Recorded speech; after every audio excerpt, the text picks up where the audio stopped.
Alright, howdy fellas. In this video, I will be showcasing the Traptrix archetype before their new support arrives in Masterduel. The point of this video is to give you some perspective on where Traptrix sits now versus where Traptrix will sit once their new support arrives. If you aren't aware, their new support from their structure deck, Beware the Traptrix, will be arriving in Masterduel within any day now. So, I just want to get a before and after of how much their support boost them up. Alright, going over the deck, because obviously this is a trap-based deck, you want to go first so you can set your traps. So to help with that, I included a couple options to help me go if I have to go second, mainly Ash, Imperm, and a couple of boards and a couple of spells to help break a board. So that I'd actually have a chance to play, plus some kaijus. Alright, going over the deck list, starting with the trap holes. The ones I'm playing are Bottomless, Floodgate, and Gravediggers.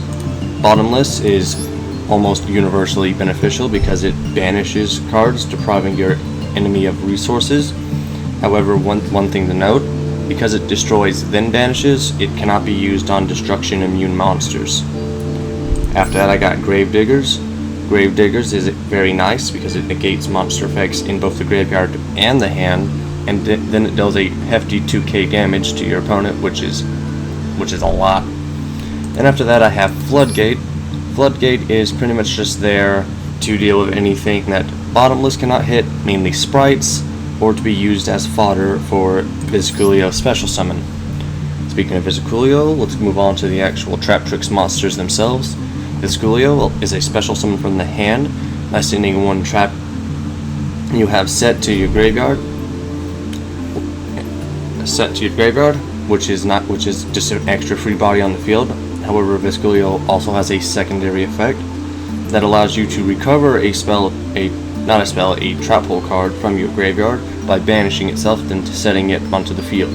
However, you have to have no other traps on your field to use this effect.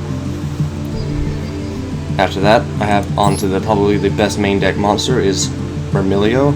Myrmilio searches a trap hole card upon its normal summon, however, which is good for resource generation, but it also pops a backrow on its special summon. After that, we got Mantis. Mantis, like Myrmilio, searches out a card, but instead of a trap hole, it searches out a Traptrix monster.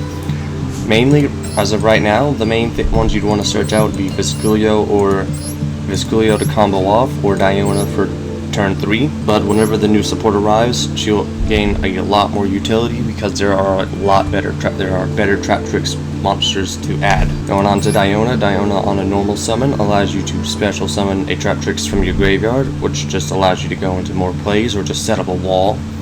After that, we have Nephthys up here.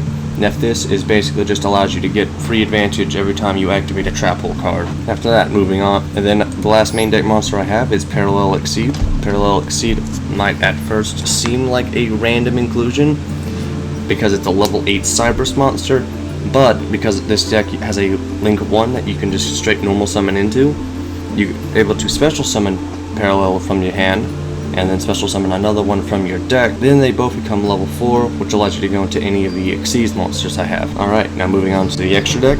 We have, of course, Traptrix Sara, the main Link 1.